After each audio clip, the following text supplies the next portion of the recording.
পাকিস্তানের সাথে second day টেস্টে বাংলাদেশের সিচুয়েশন 180 ডিগ্রি ঘুরে গেছে। কালকে যেখানে আমরা ডমিনেট করতেছিলাম, আজকে সেটা 50-50 হয়ে গেছে। 301 রানে 4টা উইকেট ছিল, 301 রানে। এখন 413 রানে সম্ভবত অল উইকেট পড়ে গেছে আমাদের। পাকিস্তান ব্যাট করতে আসলো এবং আজকে সারাদিনে আমরা মাত্র একটা উইকেট নিতে পারছি। তাও বানিয়েছে মেহেদী হাসান মিরাজ।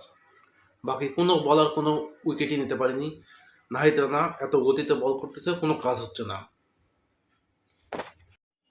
লাস্ট ডেতে যেখানে 301 রানের হাতে এখনো 6টা উইকেট ছিল, সেখানে এই 6টা উইকেট ইউজ করে আমরা মাত্র 100 রান করতে পারছি।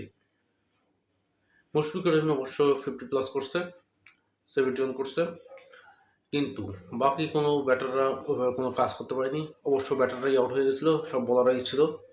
কিন্তু অন্তত আরেকটু বেশি, আমরা অন্তত 500 রান এক্সপেক্ট করতেছিলাম লাস্ট ভিডিওতে আমরা যেটা বলছিলাম। কিন্তু জঘন্যভাবে আমরা করতে পারি। জঘন্য অবশ্য বলা যায় না, 400+ রান করছি আমরা। সো এটাও একটা বড় একটা স্কোর ছিল। কিন্তু বর্তমানে বোলিংয়ের যে সিচুয়েশনটা হচ্ছে, পাকিস্তানকে আমরা আউট করতে পারতেছি না। এখন কালকে যদি সারাদিন পাকিস্তান ব্যাট করে, তাহলে সেটা আমাদের জন্য অবশ্যই অনেক বড় একটা নেগেটিভ বিষয়।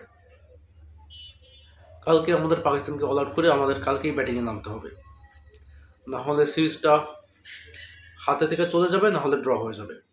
কিন্তু আমাদের সিরিজটা জিততে হবে, সেই হিসেবেই আমাদের খেলতে হবে।